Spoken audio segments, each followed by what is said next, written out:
What's up, everybody, and welcome back to Neek the Podcast.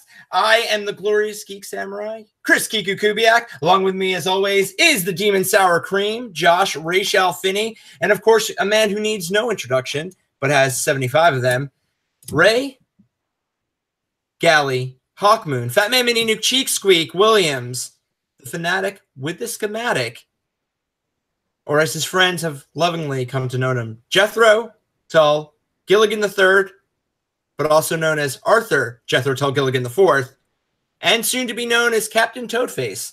Toady Toes on Toady Toes. Josh, what's my count? We're somewhere in the 20s or 30s. Nope. Mm-mm. I think Captain Toady Toes is a good name for you. I don't want that game. I don't want that name for you. Captain Toady Toes with his dead parents. Oh my gosh. Jesus Christ. Just when you thought it was already bad. Just when you thought the fire was out. Just when you thought it was out. Relit it. So we're back finally. We had a couple of weeks off. We're adults and schedules don't always line up the way we want, but we are doing a show. Life happens. It does. Or as Jurassic Park would say, life finds a way. But it didn't until now. So what have you guys been up to this week? What kind of fun have you had? What have you been playing? Josh, we're going to get to your movie review, a new segment for us. But what else have you been doing? Been playing a lot on my Switch. Blew through Captain Toad's Treasure Tracker and playing the Crash Bandicoot trilogy. Captain Toady Toads. No! Yeah, love it. I'm never buying that game now. Two very fun games that were affordably priced. So good deal. Ray, what about you? Things that are fun? Also, just on my Switch. Actually, no. I also bought Pokemon Pinball for the Game Boy Advance because I was watching The Completionist and he was completing the first Pokemon Pinball, and I was in bed watching it. And I looked at my wife. I was like, I need this game. So I immediately went on GameStop and bought the Game Boy Advance version.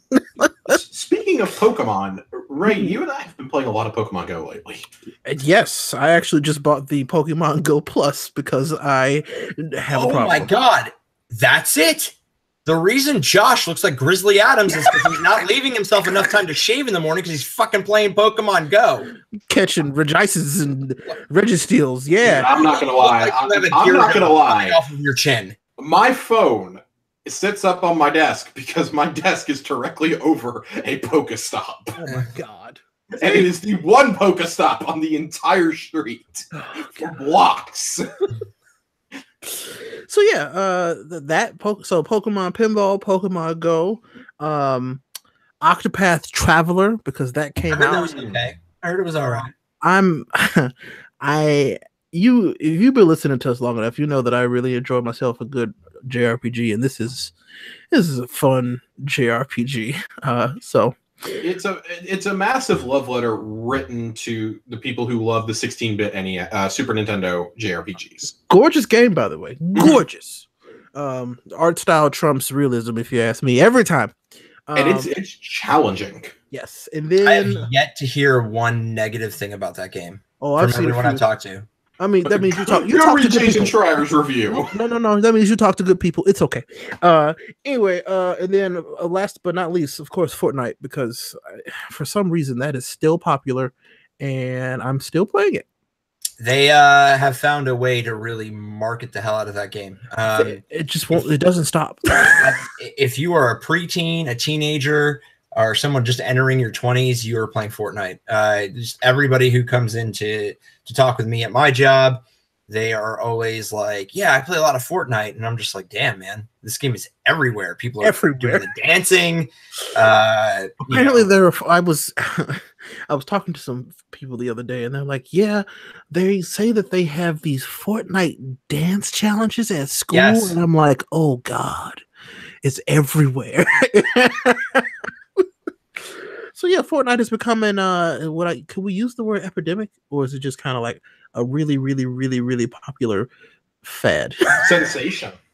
Phenomenon. Sensational. Yes. I will go with phenomenon. Sensational phenomenon. I would agree. Yeah. I mean, it's been around a lot longer than I think I initially thought it was going to be, but now my curiosity has got me to how long can this game keep up this pace. That's kind of what I'm like. I'm like, how long can this keep going? Like, I'm just gonna keep watching it until it starts to die. It'll be interesting to see what dethrones it. Is it gonna be Call of Duty? Is it gonna be Battlefield? Or is it gonna be something completely random? I honestly think Call of Duty and Battlefield are past their time. I agree. Unless they do something crazy. Fortnite, PUBG, PUBG obviously got thrown by Fortnite, yeah. But I think those are the games that people are now getting into. It's something brand new. The Battle Royale is something new. It's something that we hadn't seen before. Well, also they're constantly changing things with like their cataclysms and stuff like that. And I'm gonna take every season's a new thing. It's not necessarily new. It's just they refined it. They refined it so much and made it accessible to people that's why it's popular. I mean, I think in several years we're going to look back on this in the same vein that we have fond memories of GoldenEye 64. We have fond memories of the original Halo and what those did for shooters on consoles. You know what I'm actually putting into the category with? Like honestly, not even other shooters. It's World of Warcraft. You right. I mean, I won't even lie. It is. I would say it's almost as popular as World of Warcraft at its height. That addiction, or not even addiction, but the want to be in that world reminds me of people who play World of Warcraft. The fact that it's free to play. That was the next big thing I was going to say. It's free to play. The amount it's made in microtransactions. Yes, in just about a year. $1 billion. $1 billion plus is what I last heard. Cosmetics and battle passes alone. That's it. And I remember when people laughed at me when I bought the Save the World mode when it came out. They're like, Fortnite, what's that? And then Fortnite is the only thing people are talking about now. It's crazy. So it's true. When Fortnite came out, Ray was like, hey, you should give this a shot. I really think you'd like it. And I still can't really get into it. But everybody feels that way. 8-9 months ago, he was like, seriously, like, this is good. This is going to be huge. You need to get in on this. And they were like, hey, here's also this Battle Royale mode. And here we are. Jeez Louise. I remember I did not care about BRs when they were initially starting to get popular. I didn't care. Because it was new and I didn't really care. But then I started playing them. I was like, I kind of see it. Battle Royale has been around for a long time in other really more in the hardcore PC space. I mean, Quake had battle royales, but I think this is the first time that somebody's actually managed to make it a primarily popular mode and not just something you played. And I'd also say I would give it to consoles. Consoles made this possible. Right. Absolutely. Without consoles being as popular as they are right now, which video game consoles are very popular. I don't care what anybody says. Right. This would not have been anywhere near as popular as it is. And the fact that it's on all of them, not just one of them. Or two of them. Yeah. This is also a Cliffy B invention, isn't it? No. I think he was out of the picture by then. He was out of the picture by this time. He was on the idea for the original. The original Fortnite idea is Cliffy B and his original team. Yeah. Right. Before he left Epic. But then this was the brainchild of some other folks. I actually should look that up and see who brainchild this. I wouldn't be surprised if this is the mutant version of Cliffy B's idea. Oh, I believe it is. Because some of that core stuff is there, like build your own forts and stuff. And I remember reading. I was kind of like, what? Because then Cliffy B did his Lawbreakers, which unfortunately did not do very well. Right. And so I was like, well, maybe he did kind of start to do this at Epic. It was like, no, I want to do something else, and then he left, and they turned that into what Fortnite is now, and he went and did his thing, and we saw how that turned out. No Dr. Cliffy B, because I actually really enjoyed Lawbreakers, really did. Not a lot of people agree with me at all on that, but I don't know. It's kind of crazy to see how it's come, like, watching it from the start is kind of crazy, but I love it at the same time. Yeah. The fans aren't as annoying as some other fandoms. 100%, which is really weird. I thought it was going to be worse, but the people who like Fortnite are not like these overbearing, terrible people. Well, what I like is they're just like, look, I really love this game. But they're not going to sit there and be like, "Oh, but it's the greatest game in the world." Well, I mean, it's really nice. It's Fortnite. It's like it's a good game, and it's like, hey, yeah, good game's good. Done. I mean, it was a good game. We all knew about it, and then it started picking up steam this spring, and it really launched into the pop culture stratosphere. Like, even if you don't play video games, you know what Fortnite is. Yes. After the Ninja and Drake stream. Mm-hmm. Oh God, and Drake. That launched the game into my grandmother knows what Fortnite is. I guess we could also thank Ninja. Ninja also helped bring this into real popular culture. You're right. He kind of blended those lines. And I don't know. I think Chris said it is like, and also because Epic is constantly updating this game and making it better. I mean, they're already up to what, season 5, season 6 now? Season 5. Yeah.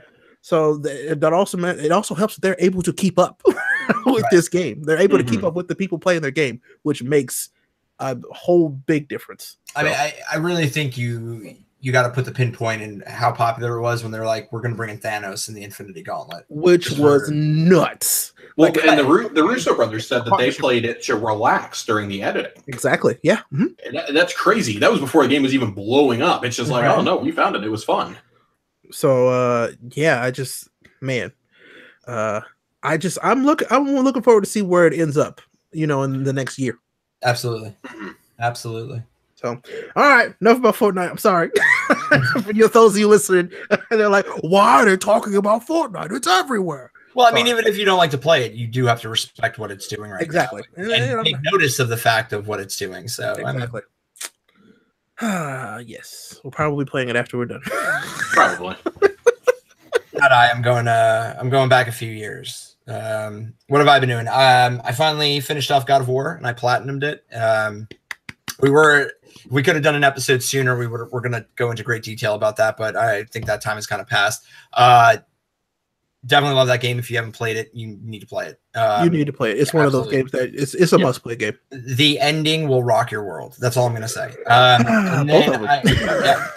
And then I went back and I replayed through. I got the complete edition of Horizon Zero Dawn, so I replayed it and I platinumed that. And I did the Frozen Wilds before I finished the game, and it adds some nice little touches at the end, which is good. I told you that's rare. Like that's not something game studios normally do. Yeah, they don't. They managed to insert the DLC into the end game to make it feel more whole of a game. There's obviously a little bit of hiccups here and there, right? But that story though really effed up.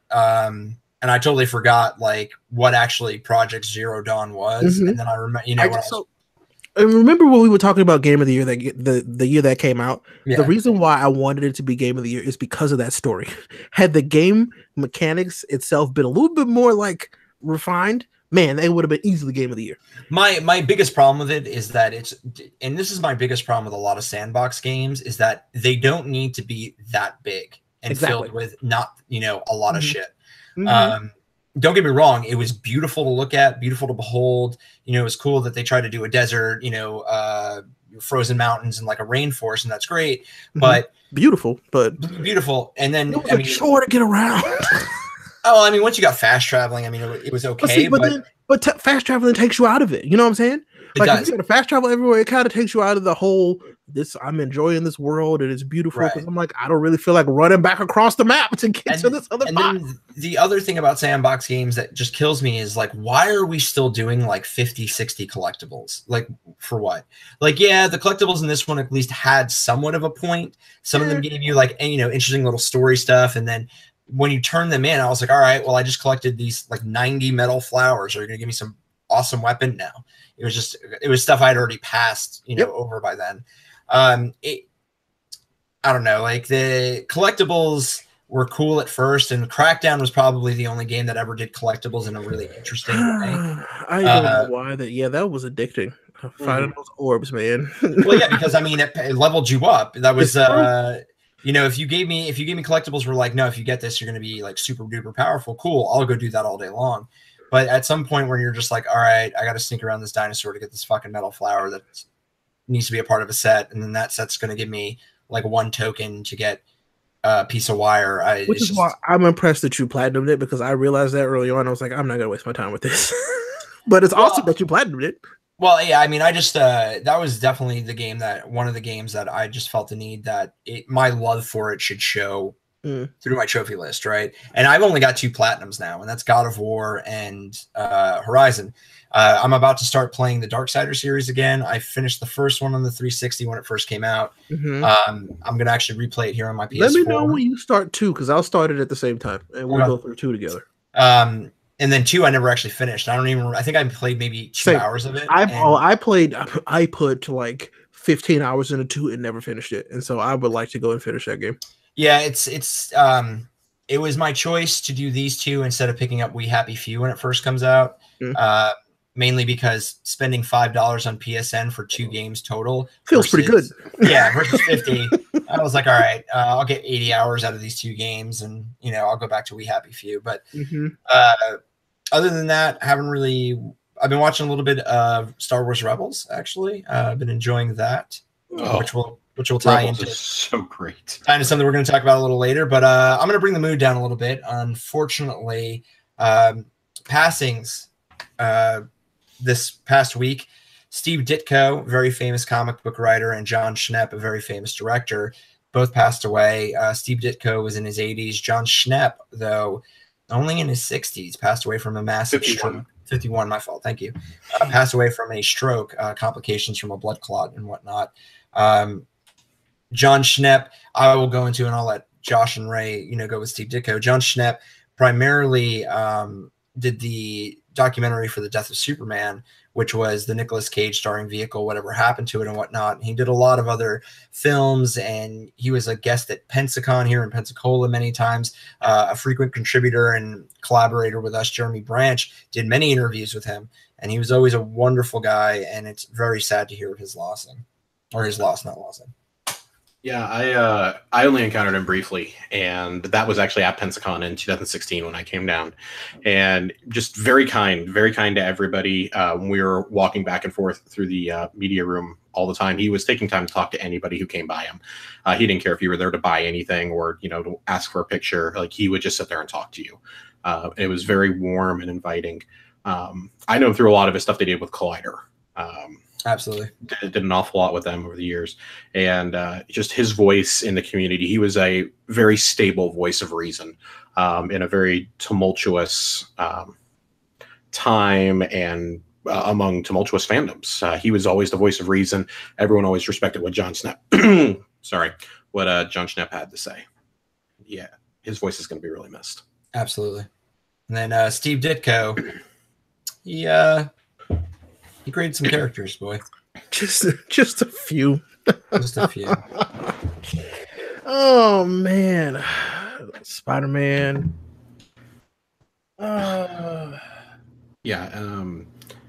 We always, remember Stan Lee as, like the father of Marvel. I mean, yes, he's the overall. He's the umbrella, is what I call it. Right. He's kind of the overarching guy, that you think of, and a lot of that in modern pop culture is because of his cameos. And but Steve Ditko, I mean, he gave us Spider-Man. Probably my favorite superhero of all time. My second favorite fictional character behind Han Solo, and his impact on pop culture cannot possibly be overstated. I mean, we wouldn't have a lot of what we have currently. Yeah, absolutely. I mean, and that's a lot. Like that, this person, this one man has literally given us so many different stories that, most of us, well, I mean, a lot of us still have yet to read, have read, and will continue to inspire more stories in the future. And to me, I think a person like that, that's a lot of impact. And it's kind of, it's hard to see that that's where we are, that's where we're getting, because that's how time works, unfortunately. We're going to start seeing this more often in the near future, because life is short, but we have to kind of make do with what we got and who we're with, Absolutely. But I'm thankful that people like him existed to give us the stories that we've had. So absolutely, and his legacy is going to continue to endure. Well, I don't want to bum anybody else out, because now I'm starting to feel a little bummed out. Yeah. Sorry. So we're going to introduce a new segment right now, bring it up a little bit. Because of schedules and whatnot, we are not going to be doing a lot of straight up reviews like we used to do, but we are going to do 60-second movie reviews with the Demon Sour Cream, Josh Finney. I know he wants to really wax poetic on one film. Wax poetic. He likes to wax. He likes poetry. I know. Oh, no. WB, it's up in here with his Grizzly Adams beard. Or, I'm sorry, his Gyarados beard. Get Bear Grylls in here. He needs to go out to the wild. Josh, you look like your nickname in the hood is granola right now. I'm sorry, No, man. but it would be crunchy granola. Crunchy granola. Excuse me. No. It's Thug Nasty Light. This is sorry. Thug Nasty Thug Nasty granola. Light has- This This is the true form of Thug Nasty Light. Actually, I think you've ascended. You are officially Thug Nasty. Thug Nasty. I keep these granola bits on the end in case I get hungry later. No. All right, Josh, you got 60 seconds. What movie are you doing? Give it to us. All right, so today we're going to talk about Sorry to Bother You. Chris is going to time me at 60 seconds. He will cut me off regardless if I'm done with my thoughts or not. Ready? And I didn't pull up the stopwatch. This is totally my fault. Let me just do it real quick. God dang it, Chris. People are gonna. There we go. All right, ready? Yeah. And go. All right, so Sorry to Bother You is the debut film from Boots Riley. You probably know him from doing a lot of stuff in early 90s hip-hop scene, and he's basically known as a music producer. Well, Sorry to Bother You takes place in an alternate version of modern-day Oakland. And in that, Lakeith Stanfield starts as Cassius Green, a guy who, just wants to make something of himself, wants to be able to provide for him and his girlfriend, move out of Terry Cruz's garage. It's great. It's fantastic. So he gets a job as a telemarketer. All right. He wants to be a power caller. And he's told by Danny Glover, hey, man, you got to use your white voice. All right. And so it's hilarious because David Cross of Arrested Development provides the white voice. He gets up there, meets a guy who has Patton Oswalt's voice, does some weird stuff with Armie Hammer. There's coke. There's partying. There's some things we probably shouldn't talk about on the air. There's a lot of really interesting things that happen. Tessa Thompson spins a sign a lot. It's really, really fun. It's probably she spins a sign. I need to go watch this movie. But you're distracting. You're distracting, Ray. Sorry. It's the most thought-provoking original film. God dang it. She spins a sign. You try to explain the movie too much. That's what happened. I did. I mean, all you had to do was say Tessa Thompson. I'm sold. In all seriousness, though, it is probably the most You're original. done. Shut up. Shut up. You got 60 seconds. That was all that was agreed upon. It is probably the most original film that I've seen in years. Yes. Yeah. I have the time stone. Ray has the soul stone. No, I don't. I don't want. Why would you give me the most depressing stone? Wow. No. Because what's your hashtag? Nope. I'm not taking that. You sacrificed 2 people for that soul stone. Piss off, Ghost. No. No. Oh. Well, DC Universe, that's a thing now. Their streaming service, their comic book service is coming out, and we got to see some interesting things just from the overall DC Universe. We got to see the first look of Wonder Woman 84. Kristen Wiig, we got to see in character, but not as Cheetah. We got to see Zachary Levi as Shazam, which still just does not look right to me. Okay, look. It looks okay though. I think it looks okay. Like, I have hope that this might not be terrible. I'm so excited for Shazam. I love Zachary Levi. Shazam looks like it's gonna be super campy. They put super Chuck in a big he's in a bodysuit. It's awesome. Okay, no. And I'm fine with that part. The part that's really gonna upset me is like when he punches The Rock and he just doesn't die from punching The Rock because it's Dwayne the goddamn Johnson. Well, you don't have to worry about it because The Rock's not in this one. Johnson, yeah, he is. No, he's not. He eats more fish than a Japanese illegal whaling ship. He is a hard man. Take him down now. Anyway, the producers of the Blackfish are coming for you, sir. Did they confirm that Dwayne was actually going to be in this movie? No, they didn't. But he is signed up for Black Adam. Like, he's officially Black Adam. As far as I remember, they did an interview with him last year at Comic-Con, I believe, and he said that they are doing a Black Adam film, but he will not be in the first Shazam film because you got to build up to him. You can't, quote, just throw him in. Well, I mean, yes, this you mean like they did with everybody else? Let's be real. If he was to be on screen, he would just literally dominate. Over. Yeah, he would just take over. Absolutely. So that's smart on the DC. highest paid actor ever. That is what that. And I think that's the other thing is Jesus. Yeah, he made like $60 million last year or something. I need a friend. Hey, Dwayne, please let's. I'll make you pancakes. I really do think that it's more of a strategic decision by DC. This is actually a really smart move to not have him in this. Allow Shazam to get established, maybe have some interactions with some of our Justice League members, and then put Black Adam in this. Because Black Adam's a really cool character if you do it right. Black Adam's an amazing character, and I hope that they don't F that up. Not always a villain either. Yeah, not always a villain, which is great. But I think they could play both sides of that coin, and that would be really nice, at least for me, because I would love to see Dwayne as a bad guy, but also be his badass Dwayne self. And we just saw Josh's plumber crack on air. That was great. I've seen way more you on air than I ever want to talk about, so this is fun. Stop it. And then we, of course, we got our first poster for Aquaman, and we're supposed to be getting the trailer, tomorrow, I believe? Yep, tomorrow. Tomorrow. What's today? Today's the 20th? Yeah, so Saturday. It's a Saturday trailer drop, right? Yeah. Mm-hmm. But the poster, suspiciously enough, got burned because they actually did use a Getty Images shark. Did they really? They really did. There's somebody who does a takedown of it. My favorite one was when they put him in the cast of Finding Nemo. It was great. That was hilarious. But this one is true. They actually flipped the shark around and used it from Getty Images. The poster is probably one of the worst posters you could ever make for a superhero. I'm still really psyched about this movie because I just love Jason Momoa and I'm an abashed fan of his, so I don't care. And I am really interested in seeing Black Manta in it, and Mira, some more Mira. I'm excited for the movie, but if I was going to be basing it off the poster, I'd be like, oh shit, here we go again. Yeah. I just, we want these movies to be good, but let's be real. There's a 50-50 shot it's going to be bad. Well, they just came out in DC and they're like, all right, we're going to have 2 DC universes for our films. We're going to have the Justice League one, which is the lighter side of things because it's always been that.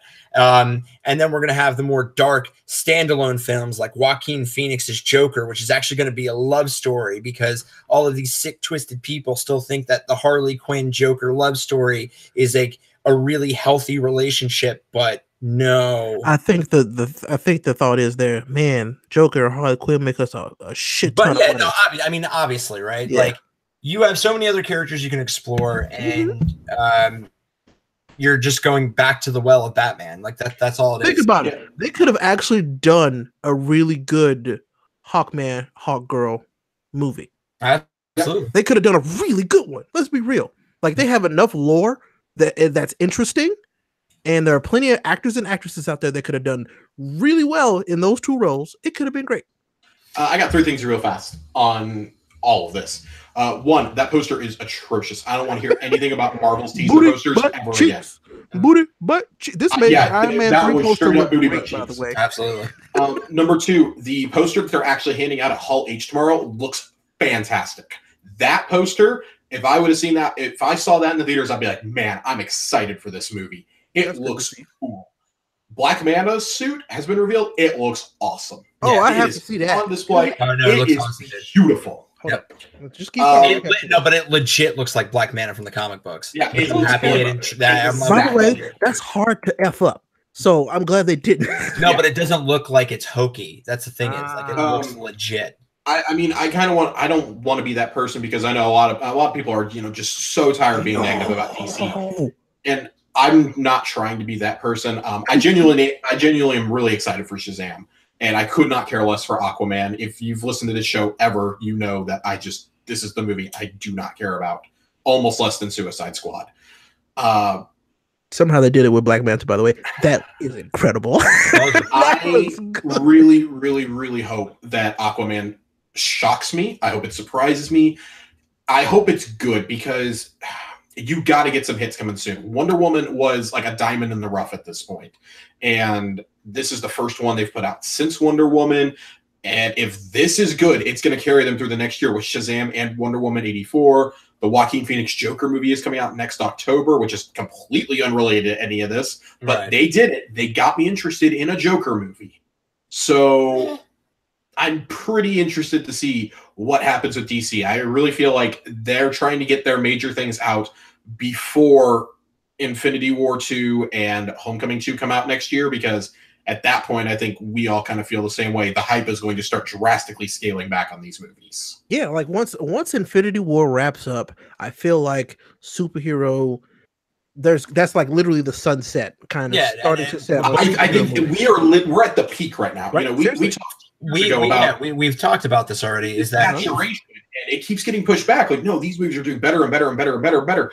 but Infinity War 2 is the definitive ending of right. It's you're closing the book at that point, and I feel like that's the closing, not just for Marvel, but for like all superhero movies. Yeah, because I mean that's all that we've been watching, and I mean they're going to go back to being just the fun popcorn movies, I think. Right, which I'm okay with. Let's be real. Absolutely, but for me, I know that like even like my want and desire, as much as I love comic books, when these movies are being announced, I'm not getting as hype as I used to. Same. Same. I'll be happy to move on. Or not just move on, but, to really focus on something else. Now, the DC stuff could have kept us going, I think, if it would have been done way more interesting. Yeah. And with more respect to the source material. Rushed it, They rushed it to try and keep it more respect to the source material. And not, feeding into the whole Zack Snyder, the Zack Snyder cut comes out, it's going to be so much better. Like, stop. Come on, stop.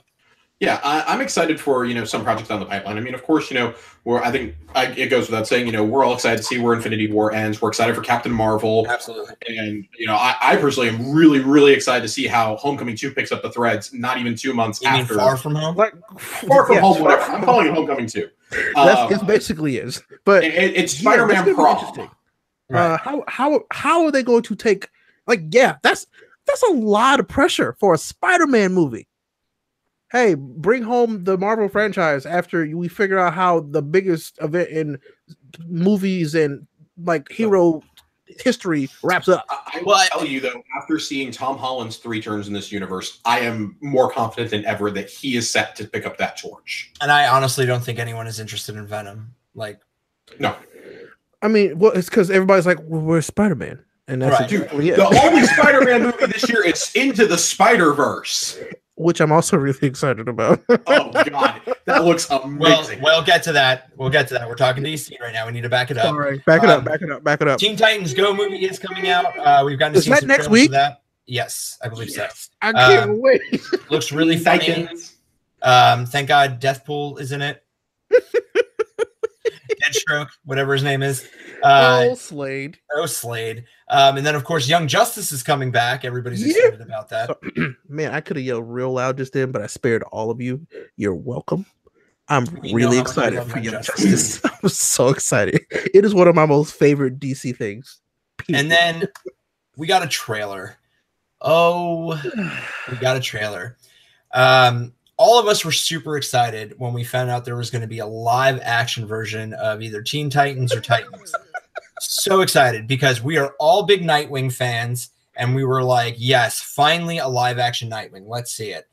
And then we get this trailer that literally looks like somebody was just like, okay, how can I be dirtier, darker, and grittier than anything Snyder has done with this universe or anybody's ever done with this or any universe? Well, how do we make it darker than Arrow? Right. But worse. And I know, there's some people who are excited about it, and if you can be excited about it, and if you're mad about me talking about it, you might want to stop listening for me. Right. So, Nightwing left. Robin became Nightwing because he was tired of the brutality of Batman, and he wanted to do his own thing. He knew that he could be a better "quote unquote" hero than Batman. He didn't shoot people, step on their heads, and say "fuck Batman." I mean, he might have said "fuck Batman." That might have happened in one comic. I would have whistled that under my brother a few times after he, kicked you when you were training. Man, fuck you, Batman. Right. But Dick Grayson, who is a personal favorite of mine as Nightwing, that hurt. I'm not gonna lie. And then, why is it every time there is a character that is dark in any comic book movie, I don't give a shit if it's Marvel or DC, they instantly go with, hey, how can we make this woman look like she shops at Hot Topic and only uses their hair dye? I don't understand. Raven does not look Ravenish to me. Because they were like, hey, how do we make Raven? I don't know. She's a goth girl. Let's do that. And that was literally the end of the conversation. Right. There's no sort of depth to it. It's a very superficial looking character. Exactly. It's very, very surface level. To me, this feels like the creative team for the show sat around, watched Nolan's Batman trilogy, and said, this is dark and brooding, and took nothing else away from it. And said, these movies were critically acclaimed because they're dark. Let's do that and turn the dial to 11. Well, see, they watched the Nolan series and then they got real high and watched the Sin City series. Oh my God! Yes. God. This is what we got. I should. That's Frank Miller too. Yep. That's what happened. Wait. Does that mean Mickey Rourke's about to show up as Cyborg? Because I might actually watch that. No, this is okay. No. Take that back. Anyway, Starfire looks terrible. I don't care what nobody says. Starfire looks bad, real bad. Oh yeah. And I'll be honest. From top to bottom, this looks terrible. Absolutely terrible. I'm gonna watch it because I want to see how bad it is. I'm here for the train wreck. I'm not going to. The wonderful thing about being into like a squirrel and then it's like a cat. Somebody who actually like wrote to me, they're like, I can't wait to see Beast Boy eat someone's face off. And I'm like, that's what you want out of your character? Like, yes, that's what they want. What is going on in this individual's life to want that? Some people like to see the world burn and Beast Boy eat people. like I like adult characters, don't get me wrong. Everybody knows Deadpool's one of my favorite characters, but absolutely. It's because he is an adult character. I like my heroes to be heroes, man. That's why it's just called Titans. It's not it's just definitely not teen. Yeah, but even Titans, when they became like adults, they weren't a bunch of exactly. Well, they're still young adults. And I mean, I really want to go back to that last point you made, Chris. I want to emphasize that the three of us, we like adult heroes. Yeah. Given the right context, I mean, I think all three of us unanimously loved the first season of Jessica Jones, for example. Oh yeah, 100%. That is the proper way to take an adult comic book, a rated R comic book, adapt it for the screen in a way that is still tasteful. And the first season of The Punisher was that way too. Oh, and absolutely. they still managed not to glorify guns in it. Like that was the crazy thing. Right. You can have a message in these shows and it not just be, dark and edgy. Like this feels like it was written by an angsty 16-year-old on Tumblr. Like they came up with the shot list for this. And then just hearing what some DC contacts are talking about, like, oh, we're going to get Dick versus Jason in this. And I don't want any of that. All right.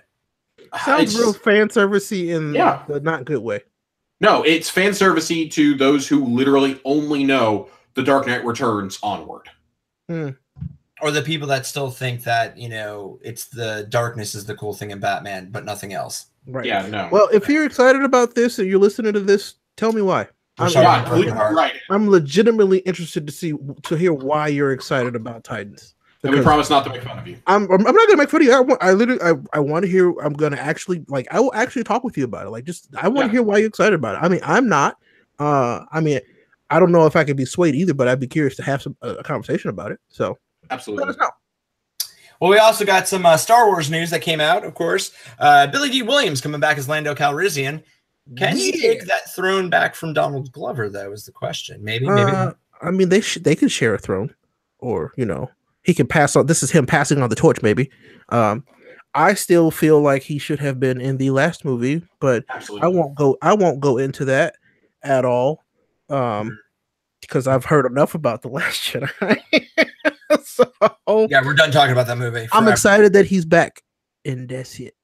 This is a smart move from a storytelling perspective. I know all three of us, when The Force Awakens was shooting, we're like, oh my God, I hope he secretly shows up. Like, we got all the other originals back, that Akbar is going to be in it, things like that. And then he wasn't there, and he wasn't in 8. And I kind of gave up hope that he was going to show up in 9. I mean, he's only getting older. If anything, I was like, God, just put a ton of makeup on Donald Glover and put him in it. But also work for me, though, it was like after the passing of Carrie Fisher, I think you had to bring Billy D back. You need that driving force from the originals to truly hand off the torch. And I think, okay, I have a problem with that sentiment. And this is actually something I was going to bring up. So I'm glad you said it. All right. So passing of the torch, I get that. All right. But we're now doing 3 movies of passing off the torch. This is the longest fucking marathon baton passing that has ever happened in the history of the Olympics. Have you ever run a marathon for the Olympics? That's a really long run. No, because I'm fat and so am I. But I've seen them run a real long run. I'm not saying because right, Fuck you. I'm not saying that it's because it's Billy D, right? I believe that I really thought like Benicio del Toro wasn't necessary in the last movie. It should have been Billy D, right? It should have been Lando. Should have been Billy D. But this last film should stop focusing on the originals and finally give us these new people they've introduced us to and stop cutting into their time. It's their story. You know what I mean? I think I speak for all of us when we really, really like these 4 core new characters. There's a lot to offer with those 4. There are, and they're not doing enough with them if we have to get that Banto kite scene or whatever the hell it's called. No, they frankly aren't. And, you know, I could have endured that. Regardless, we just said we're not going to bring up The Last Jedi again. And I'm trying to stick to that. Trying real hard. It's hard. I understand. It is hard, you know, when we're talking about things that should have been done. Regardless, I'm really, really glad Billy D is in this. Rian Johnson has said, you know, he really wanted to get him in 8. There wasn't a way to, blah, blah, blah. Like, his schedule wasn't free. He didn't feel comfortable flying over there, whatever. The thing that excites me almost more, though, is Kerry Russell joining the cast. Absolutely. Holy crap. If you've never seen The Americans, go watch The Americans and tell me she is not perfect. But with every new name they've brought in like that, they've wasted them. So I'm kind of like, Max von Sydow. Who is the chick that played Emmeline Holdo? What's her name? I don't know, but I loved her. So, but they wasted her as a character. I mean, she was literally a scapegoat for fake tension.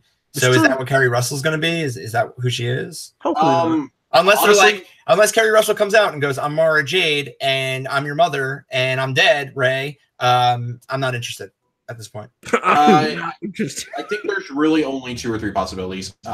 One is that she's the fabled Mara Jade character that we've been hoping for a while. I know a lot of people were hoping that's what Laura Dern was going to end up being, and she was Holdo. I personally would like to see a twist like that, but I think she's going to be a dark side character. I would not be shocked to see her being. They do have to fill out the dark side character, Josh, at the beginning. Do what? Mara Jade was a dark side character at the beginning. Who says she changed to full light side? They can change. I wouldn't be shocked to see her fill out the dark side. I understand. Like I wouldn't be shocked to see her be. Maybe the actual, leader of the dark side adepts that are the Knights of Ren. I would think that would be really cool. We've never had a real female villain in the core movies. We have in the TV series. We've never had it in the movies, and Captain Phasma doesn't count. So what a waste. I think a waste. With the level of talent you have with somebody like Kerry Russell, it's like Benicio del Toro. I'm getting really excited for this casting, but I'm also like you. I'm going to be really cautious about this because I've been burned. Max von Sydow, really excited. Was really excited for Gwendolyn Christie. Guys, you've got to use these new characters you introduce more effectively. And I think that's the point I'm getting at. Like, they don't need any more new characters. You know what I mean? Like, if you look at the way that they peppered in new characters in the original trilogy, right?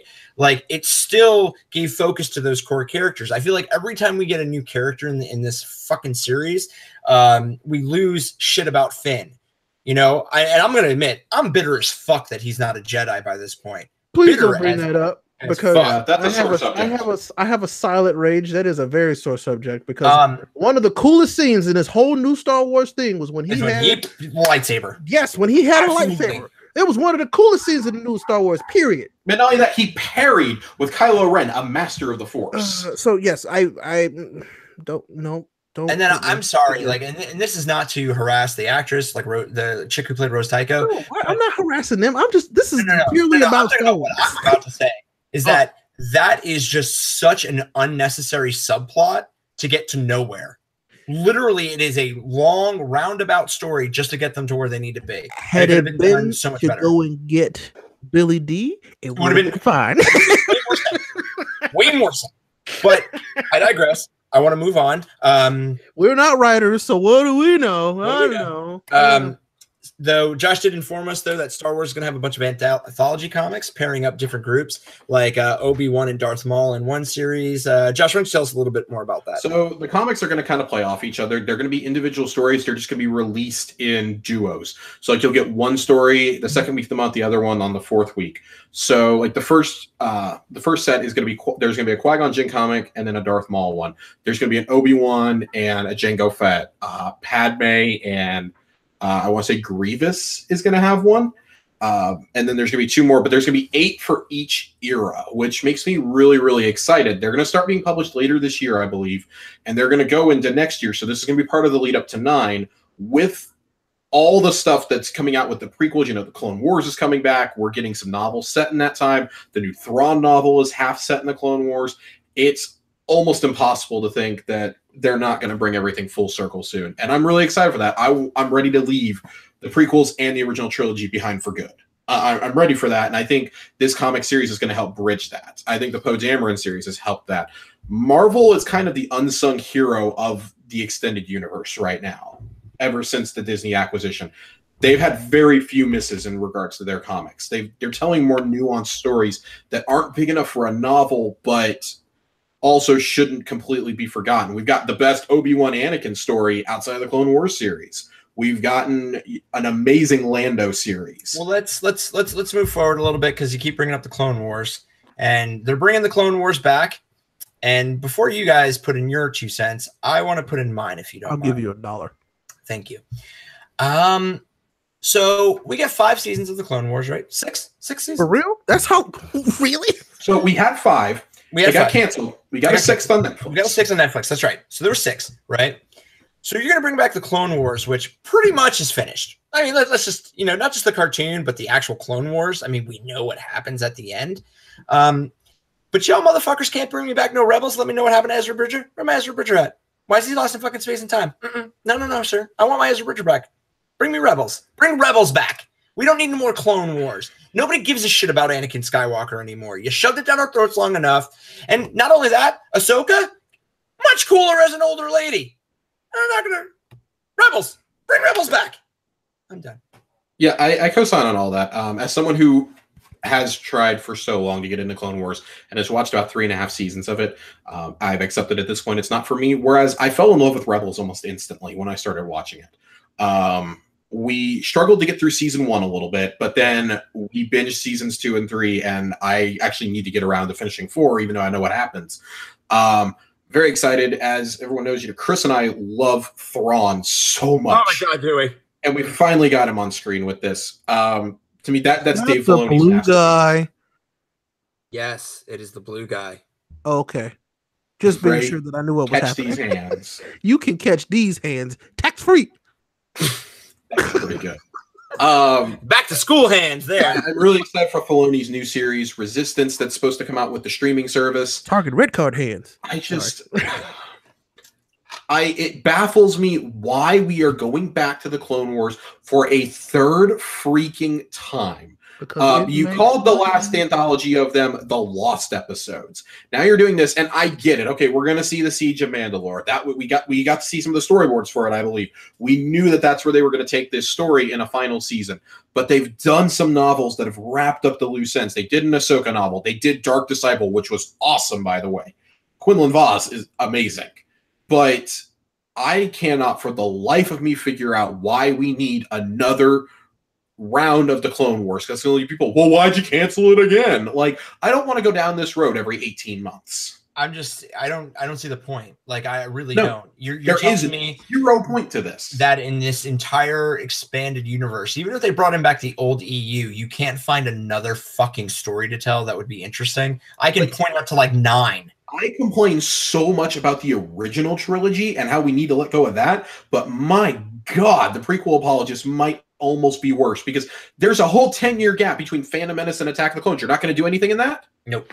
Because nobody cares about a whiny, bitchy Anakin unless he's an adult whiny, bitchy Anakin. I mean, Marvel Comics, a kid where it makes more sense. Yeah, no, because if it made sense, then God forbid. You know, we're moving. Fuck this. Star Wars, yeah. Go and see a Star Wars. Read a Star Wars. There's a lot of them. Yeah. Well, I'm going to skip over the first thing about Marvel Black Panther cartoon, because you don't care about that, Ray.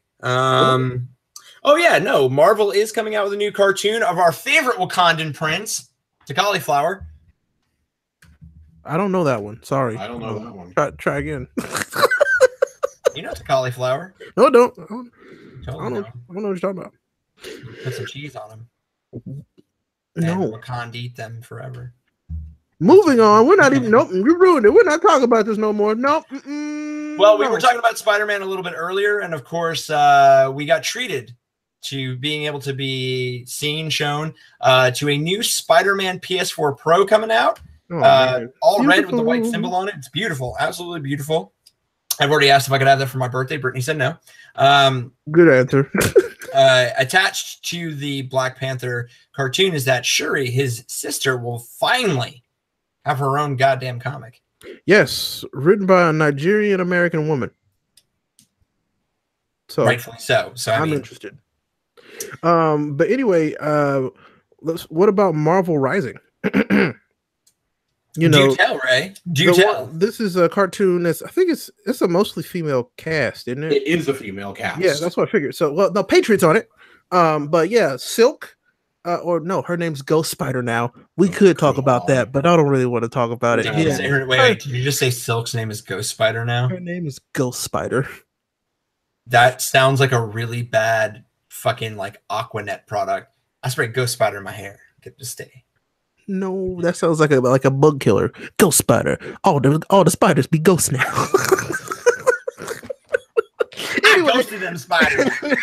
Boy, Cletus, I ghosted them. It's Ghost Spider, Miss Marvel, Quake, which was like, oh, you're only here because Chloe Ben is popular on Agents of S.H.I.E.L.D., which I appreciate. She sleeps with Logan Paul. I didn't want to bring that up. Why you bring that up? No. I forgive you, Chloe. You live the way you want to live. Just don't bring it in Agents of S.H.I.E.L.D. I think it's very nice that she fell in love with a handicapped man. She could do her. It's hey, whatever. Somebody sleeps with Donald Trump, so hey, anything's possible. Yeah, anyway, but let's be honest, okay? Logan Paul doesn't have Donald Trump money or fake money. Who knows? No! Yes, knows, right? Somebody had that man's babies and they ain't orange. Oh no! But yeah, it looks good. Like I was actually for a Marvel cartoon, Marvel Rising. Looks good. Yeah, let's not mince words here. Marvel's cartoons are traditionally not good. Oh, that's and I almost forgot the most important character. Squirrel Girl is also one of the main characters on this team. Why? Why is she a thing? Because for some reason she is like it. She has this weird cult following, and people go nuts over her. I did it. I said it. And that's been our show. Thank you so much. Anyway, so I will say that yes, the animation and the voice acting is really well done. Dove Cameron, I don't know how to say her last name, but she was recently in the most recent season of Agents of S.H.I.E.L.D. and she was really good there. So I'm glad that the Marvel was like, hey, we should probably keep you, which is good on them. She's playing Ghost Spider, I think. I can't say that with a straight face. But it's gonna have to happen. But yeah, Patriot's also on the team, which is pretty cool. I'm really surprised they decided to use Patriot. Really interesting choice.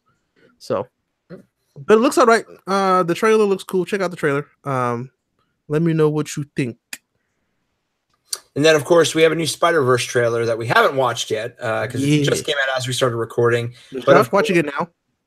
Did Josh watch it now? Did you watch it, Josh? No, I don't think it was actually released. Oh, man. Okay, well, maybe it is, maybe it isn't. It was footage that was shown. Aaron Couch from Hollywood Reporter was live tweeting it, and he says that a lot of it was stuff we've already seen, but there were some new action shots, a lot more action, actually. I don't want to see any more from that, actually. I just want to see it. But some of the other Spider-Men were shown, and one of my favorite comedians is actually going to voice one of the characters, so I'm pretty excited for that. Wait, hold on. John Mulaney will be Spider-Ham. Oh my God! Really? That is amazing. So excited! Is Nick Kroll joining him? Because if Nick Kroll's one of the characters, I want to say Nick Kroll is in it. Speaking of Nicks, is it Nicolas Cage in that movie as Spider Noir or Noir Spider? Yes. Oh my God! You want to get serious? Oh man! I want to say Spider-Punk is in it too. He better be. That's going to be the outfit I'm wearing in the game. You know that already. I'm so unbelievably excited for this movie. I went from being like really cautiously optimistic when it was announced to when I saw the first trailer, teaser, instantly sold. Yeah, instantly. I think Ray and I called each other when it happened, and we were just freaking out together because it looks so good and it sounds so good. I can't wait. It This is going to be a game changer for animated superhero films. And I didn't. Still like. Let me be real with you, though. Miles Morales live action. Not gonna lie. Let me be real though. I did not care about any of the Spider-Verse comic stuff that they did. None of it. Did not care. I still don't care. But I love the idea of a Spider-Verse movie. Let me tell you. I think the idea of a Spider-Verse movie introduces so many new storytelling capabilities across both animation and live action. They're literally opening a can of worms with this. You can go anywhere with it depending on what Spider-Man or what Sony and Marvel allow each other to do. There is so much possibility here. Well, Marvel's letting Sony make that crappy Venom movie, so we'll see. Wah, wah, wah. Yeah, we'll see. Still pretty excited to see what happens. It comes out the same day as Aquaman, I believe. So I know which one I'm seeing first. I'm going to see both. I'm just going to be in the theater all day. I'm going to see Aquaman first in case it's a letdown so I can leave the theater happy with Spider-Verse. Thank you. That's what I'm doing. Yep. Fair enough. Yep. All right. We're going to move on to our last thing. Everybody hold on to their asses because stuff is about to be said. James Gunn was fired from Guardians of the Galaxy 3 because some person just give the facts first. Dug up some 10-year-old tweets of James Gunn making jokes about rape and pedophilia. Now, that is the facts. These are true. He did make these jokes. He apologized. He did. But I also have a lot of stuff to say about that.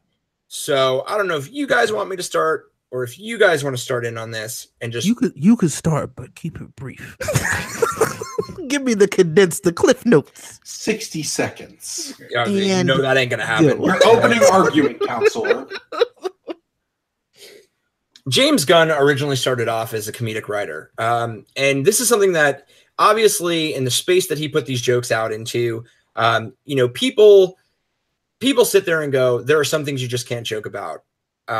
As somebody who has worked in comedy, who has written comedy, who has performed comedy, Josh, who has had to read my jokes to let me know when I'm going over the line, right?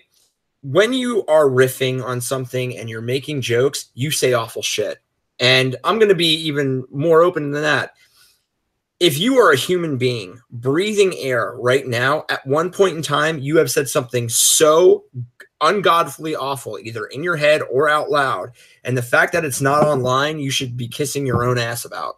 Because if we judged everybody on things that we said years and years ago, we would all be human garbage. None of us would be a decent human being.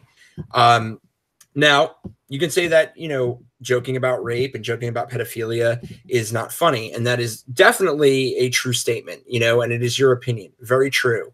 However, we have so many comics right now, stand-up comedians that get the same kind of, passerby treatment for saying awful things on stage and they're heralded as geniuses or avant-garde or not afraid to say anything. But because some conservative asshat who was looking for a right to justify his bigot and fascist ways came upon 10-year-old tweets that James Gunn just had out there, he got fired from Guardians of the Galaxy 3. And, it is what it is. I'm not saying it's right or it's wrong. I just think that we need to have a coming of Jesus moment in our society because we are getting offended at too many things. Everything that everyone says now, if one person gets offended, we had that mentality, and I can't believe I've even said it. And this really isn't who I am. If one person gets offended by one thing you say and it's one person, I'm sorry. That doesn't make it wrong. James Gunn over the past fucking year has done more to help people, to promote people, to defend people in the face of trolling on the internet than any of those tweets matter from a decade ago. Basically, we live in a society where it's like, oh shit, you did something that was kind of fucking hurtful 10 years ago, but over the last 10 years, you learned your lesson and became a great human being. Well, you're still a piece of shit. Don't grow as a human being. Just stay a horrible piece of shit. And because that's how we're going to know you. And it's this type of stuff that makes me want to always leave Facebook or leave social media because there is no compromise. There is no conversation or context. There is no middle ground to go, is that really who that person is? It's just immediate. It's like, oh, you said something I didn't like. You can't work on this job anymore. You should be fired, Rian Johnson, because you made an SJW Star Wars movie. So, I agree with you, but the shit that he said wasn't okay. It wasn't. It wasn't. But the thing is, though, in general, yes, what you're saying, you make a very good point. There are things now where people get too bent out of shape about stuff that should not be bending them as far out of shape as it does. But what he said, that, and yes, it's old news. He should have known better. That's not stuff you keep on the internet. Hold on. Okay, keep on the internet. I'll agree with you on. All right, but I do want to point this out. Okay, when you say something 10 years ago, right, Ray? Can you honestly say you're the same person you were 10 years ago? I'm not the same person I was yesterday. Okay, so this is a conversation that I once had with Josh when we worked for a publication, and I was having an issue with their editor because he called me tone deaf.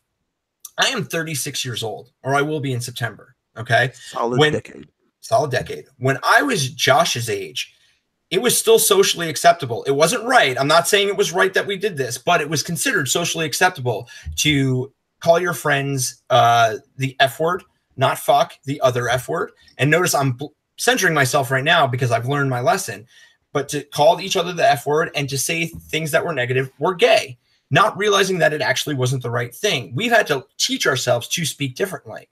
When you come from a certain group, like comedians, right? There are many comedians who joke about these things, who make horrible jokes because they believe in the fact that you should laugh at all aspects of life, right? That you should I don't want to say desensitize people to it, but realize that laughing at the things that make it horrible in some ways release the fear of it.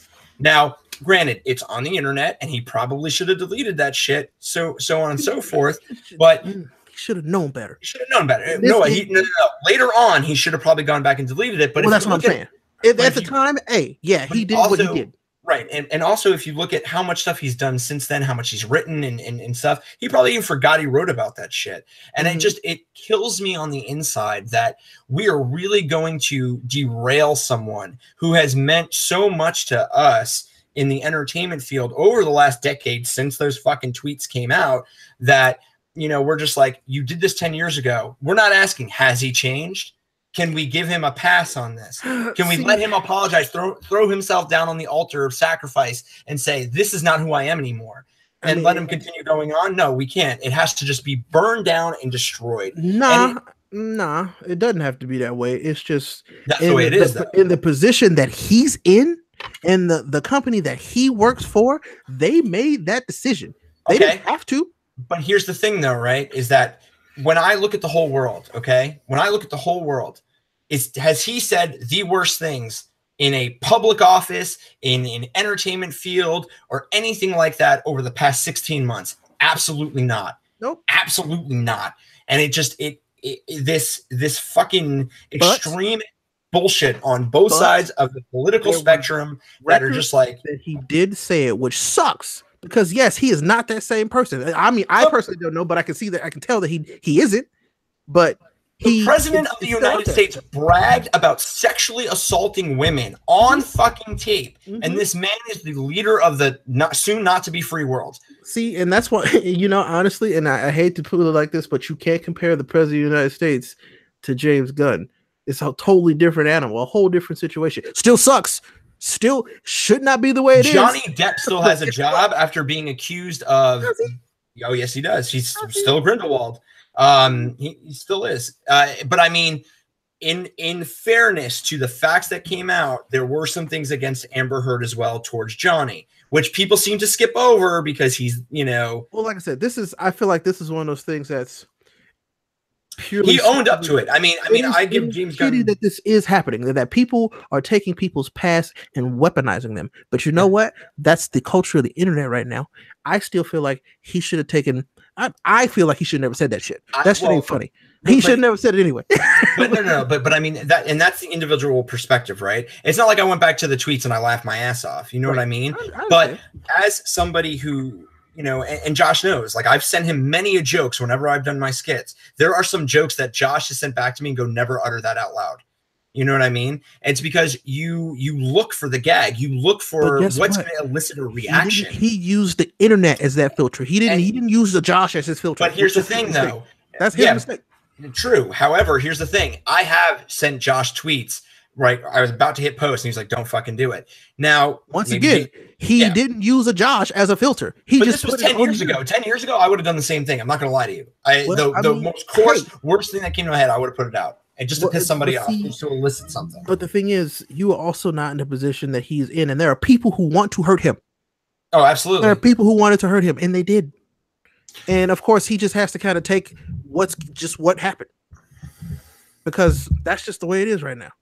Go ahead, Josh. Sorry. No, you're good. If I can interject for a few minutes, I don't think there's a right or a wrong way to look at this one. I think this is a really unique case in the drudging up of people's pasts that we've seen. With other people, it's been actions that they've taken. With him, it's specifically the written word. Mm-hmm. And I think there's plenty of room to consider multiple things. One, what he wrote is incredibly disgusting. It is indefensible. It is not funny in any way, shape, or form. There is also room to say that this is ridiculous, that he probably shouldn't have been fired. Disney should have taken a look at the source of where this came from. This is, in the same vein of the MSNBC reporter last year. Mark Cernovich once wrote a tweet that said, if an alpha male rapes you, it's not rape because he's an alpha male. Yeah, I also not okay. Yeah, I didn't want to really get into naming specific names, but yeah. Fuck him. Anyways. Fuck Batman. There's plenty of room to see different scenarios in this and to see, yes, James has changed. He has changed a lot. It's evident in his writing. I mean, you go back and look at his earlier works and you compare that to, what he's done since Super, and it's incredible. Or Slither. Right. And I mean, I really think for me, Super was kind of the turning point in his career. Well, no, it was. But I think if you point out to Slither, you can see that he has had a mind that is different than most normal people. Like Slither is a really fucked up movie. I mean, he absolutely does. And you have to look at it, he's an artist. That doesn't excuse what he wrote. And yes, I know that we have comedians who say all this awful stuff. Those comedians are not in the limelight of one of the most marketable franchises in history, one of the most marketable products in history. Right. And I'm not defending firing him. I think firing him was... I think it was a bad move. And I think it was a knee-jerk reaction. They tried to get ahead of it, and in turn, they're going to cause themselves some more problems. And it sucks. Okay, don't get me wrong. It sucks all around. If anything, I think I'm almost more agitated with Disney for not, at the same time, for one, taking action when they did, and B, not waiting to take some action, because if this was allowed to brew on Comic-Con weekend of all weekends, he went out and did his appearance at Sony's panel, which he canceled, by the way, that this was going to get bigger and bigger and bigger. You were going to have Chris Pratt, Kevin Feige, Zoe Saldana, all of his co-stars were going to be bombarded with this from now until the end of time. And in turn, though, you look at a studio that's had their most well-known animator since Walt Disney himself had to leave the studio due to sexual misconduct in John Lasseter, an absolute legend among filmmakers, had to leave for inappropriate things that he said to people, for racial things that he has said. Disney likely saw this and was like, oh God, we can actually get ahead of the PR story. Policy, I think is what it is. It's a company policy. And I mean, you look at the statement that Alan Horn put out, and it's impossible to disagree with what he says. At the same time, it's hard to look at James's statement that he put out and not agree with every single word and recognize the remorse that he has there. Mm-hmm. And I don't know. This is not a cut and dry, simple issue like so many others that we've seen. This is not a Harvey Weinstein. This is not just black and white. Okay, definitely not. This is very different. We're watching this all unfold in real time due to things that were said 10 years ago. I mean, like you said earlier, Johnny Depp is still employed. Johnny Depp is employed by this studio in one of their most marketable franchises. He is the face of that entire franchise. Warner Brothers. I mean, Warner Brothers, not Disney. Well, yeah, I mean, with Pirates, but I mean, they're probably not making another Pirates movie. But still, I mean, his likeness is in the freaking parks and everything else. It's crazy. And in Kingdom Hearts. In Kingdom Hearts. Yeah, he's going to be in one of the biggest video games of the decade. And his voice and everything, I believe. It's nuts. Yep. It feels very hypocritical. It feels like something they're like, oh God, we are not going to be able to sweep this under the rug because it's got the Twitter bug. Well, and it's just you were right. The timing was terrible. It's the perfect storm. Yes. And they had to take the harshest action to like nip it in the bud immediately. Yes. All that being said, I really genuinely hope that James's career recovers from this. It's going to be hard though for quite a while. We may never see him do a film on the scale of Guardians again. And that is quite simple. What? I don't think. I think he will. I think he will, but it'll be a solid 5 years or so before we see another major. Say a solid decade. Damn it. No, I was not going to say a solid decade. I'm actually trying to be semi-serious in this discussion. Just to kind of wrap up, everybody is going to be affected by this. A lot of people in the industry, this is going to send shockwaves through it. That, hey, anything that you've ever posted, get ready for it. But now compare, just paint a picture for the last thing I'm going to say on any of this. Compare what happened with him to how the firing of Roseanne went down about a month and a half ago. And you tell me which one has clearly learned from his mistakes in the past, which one has clearly learned that, even before all this, he has apologized publicly before for these things. Back in 2012, when he got hired to be in Guardians of the Galaxy. And I told you all this earlier. I remembered the things that he said about Kitty Pryde. And just super, super inappropriate things about that character. And people, there was rightfully a lot of outrage. It was on the face of every single pop culture site I went to. And I remember thinking, God, this is the guy they're going to give a Marvel property to? All right. I mean, and then I saw in his writing and in how he engages with the community that this is a guy who's changed. This is a guy who's shown remorse. As to not deleting it, I think that's actually transparency on his part. He had to have known at some point, and so did Disney, this was going to come back to bite them. You don't just leave that out there. And that's why I don't think that they knew. And I don't think he remembered. I honestly don't, man. You don't leave that much evidence, especially once the first movie blows up. And you leave something that is like word garbage that he just had out there. I have such a hard time believing that the controller of the most powerful IPs in the world did not have people go and vet social media accounts before hiring these people. I bet you they didn't, but I bet you they are now. Yep. I guarantee you every major studio in the world is getting on the phone with their major stars, actors, producers, directors, etc., and are being like, you better get rid of this, and this now. In all honesty, I don't give a fuck that it gives them a way to talk to their fans. Get off the line.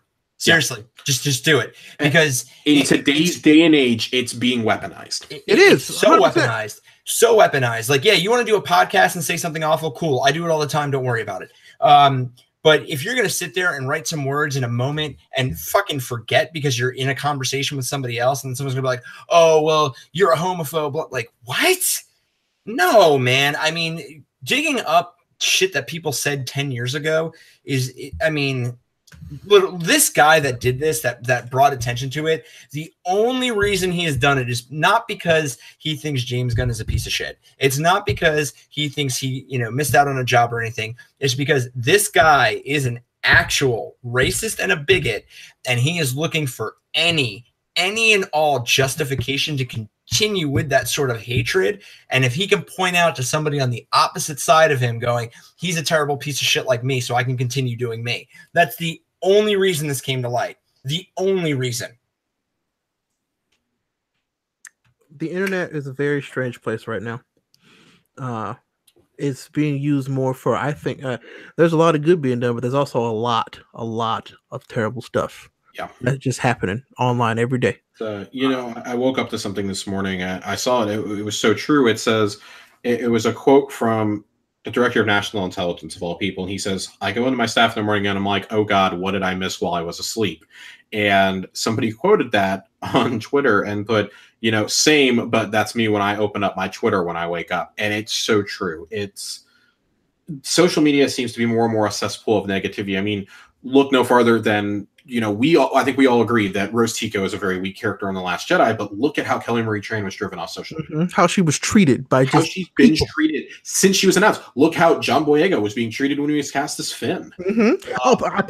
People like to forget that. People, they dogged him when he got cast as Finn because he was black in a Star Wars movie. He was a black stormtrooper. That can't happen. Oh man, I remember we were there and we talked about it, and I feel like y'all think this is new. It's not. No, all this fake wokeness is getting on my nerves. But yeah, it's a really shitty situation. But I think this is the tipping point, honestly. Yeah, but I mean, let's be real. We will move on. They will move on. But something's got to change because it does. It absolutely does because it when we started, right? I remember you, Josh, myself used to have a ball online, man. Mm-hmm. We used to be able to talk to each other, and if we slipped up and said something offensive, we would come at each other like, "Hey, man, that kind of bothered me." Mm-hmm. Oh man, I'm sorry, I didn't mean it in that way. Cool. I mean, that's the way you would think that it would be handled by normal people, but it's not. But it's not. But I mean, we have gotten, and I look. Everybody knows I'm very progressive. You know, you want to call me a liberal, fine, whatever. I don't give a shit.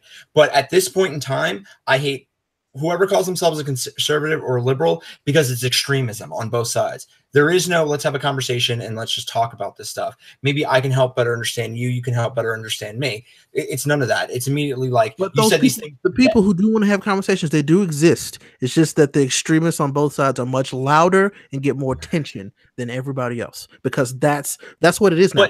The attention. But we're creating policies and ruining people's livelihoods because I mean, this is the other thing that bugs me about this is that even like the ones that say they're on, they're liberals or they're progressives and they're like, all of this stuff offends me and you can't do it. And it's like, I understand that there are some things that aren't funny to a lot of people. And I get that. It's why whenever I wrote comedy, I always had someone to go, hey, is this too much? But when you cut off the ability for people to think in any way they want, you start dimming in on what they should be thinking. And that is when you start to control human beings. It's like the movie Equilibrium. Let's control everyone's emotions. We Happy Few, which is coming out. Let's drug them and control all their emotions. And it's just like, look, you might not find something funny that somebody else does. You might not take it as a joke, but tell them that. Don't go, you need to lose your job and die in a fire or whatever. Well, it's just, because I didn't like something you said, I want to hurt you. Yes, that's exactly. What it is. Well, it also goes into the tone of, well, if I don't like it, then it's wrong, and you're wrong. And I'm right, you're wrong. That's a scary mentality. Right. That's a scary place to be. Like when you're talking to somebody or that somebody coming at you about anything. Because I know that I've said my fair share of things in jest that aren't necessarily the nicest things, or they probably should have been said, but when it comes down to it, I said them, and so if the hammer falls, hey, I gotta deal with that too. But the internet's once again, it is a weird place and it's ever changing, and it's given so many people a platform, a soapbox to be vocal and to hurt people, and it's sad. It really is that you can be attacked or you can attack people from anywhere now. Yep. With literally just a phone. The anonymity of the internet has given new rise to what I like to phrase the keyboard warriors. Mm-hmm. The people who sit there and angrily bash their keyboard whenever somebody does something they don't like, or there's diversity, or there's women being given roles. There's people of color being given these incredible opportunities. It's hard to watch. If you consider a lot of the people who are saying this shit are 19, 20 years old, not much younger than us, really. Mm-hmm. Maybe than you. Yeah, well, we weren't talking about you, Grandpa. You look at those guys, and a lot of their major online interactions and social media started probably about 3 to 4 years ago, and Mm-hmm. I'm not going to bring up what that was. If just think about it for a minute and you'll know what we're referencing. And it's all for them. That's all they know is the toxicity. Mm-hmm. We remember, when there was, the these budding communities. We remember when Facebook wasn't a cesspool. We remember MySpace, for God's sake. Yeah. Mm-hmm. And things are changing, and not for the better. And it's but like, I want to be clear. It's both sides. I mean, it really is. Oh, no, I'm not saying it's not. That was a very blanket statement. Yeah. So I mean, think about this though. The internet is not policed in any way. No. And it is the way it is. This is, and I hate to say this, but like, think about it. If we were to live like people actually act on the internet, it would be pure chaos. It'd be anarchy. Yeah. But I do disagree, right? The internet is policed, but it's policed by good intentioned souls, let's say. And we all know what the road to hell is paved with. Fire. Broken keyboards and good intentions, my friend. Yes. Good intentions. Yeah. I mean, social policing in some aspects is obviously very helpful, but from what I've seen over the past year to 2 years, that has made me step back from posting as much as I do. It's not helpful. Everyone wants to be, they want to be offended at this point. They want to have something to yell about. They want to have something to complain about. People want to be able to say this. He's as big of a piece of shit as I am, or she's as big of a bitch as I am. See, I have the proof. They're not better than me. It's insecurity, and it's vindictiveness. And like I said earlier, I would like to think that that's the vocal minority. It's just that they're loud. It's becoming not. It's becoming a majority. It really is, because that's all I see anymore is people complaining. That's it. Nobody shares in joy anymore, it feels like. You got to look in the right places, man. It's out there. That's why I talk to you too. It's out there. But all right, can we wrap this up? Because I'm about to start setting the screwdriver on this desk. Don't do that. I mean, it got a little real there. So, I mean, it's just, these are conversations that are important, though, because conversations that have to happen. Yeah, absolutely. And I'm glad that we have a space where we can have them and share them with people that hopefully will foster more conversation. Until somebody takes them from us. I mean, they can try. They can try. All right. So with that, we're going to wrap it out. Guys, do you have anybody that you want to call out, say hello to this week? I know we're not really doing shout outs anymore, but I'm game if you are. If not, no big deal. I don't know. It's Comic-Con, man. I just go and enjoy good stuff. Enjoy Comic-Con, but it's not that exciting this year. Is it just me? Might be. There's some stuff that I'm pretty excited to hear. I mean, there's some stuff, right? But it's not like Comic-Con's past when we were all like giddy and like really paying attention to everything. I mean, it's also kind of the current state of things. I feel like that's what's affecting that. Okay. There's still some stuff to be excited about. Yeah, absolutely. There's a lot of stuff tomorrow that I'm really looking forward to. Yeah. Right. Saturday's the big day. All right. Well, I do have something cool tomorrow. We are doing a viewing and a question and answer in Pensacola for Serby, the movie that I was in. And we are soon, very close, getting to Blu-ray. So if anybody wants a Blu-ray copy of the movie, let me know. I will get in touch with the director and we will get them out to people. Those of you who donated, obviously you do get a copy of it because, well, you donated and that's great. Thank you very much. Other than that, guys, we will hopefully be back next week. So with that, keep it nerdy and we will catch you next time. Bye. Eat a Twinkie. Bye-bye.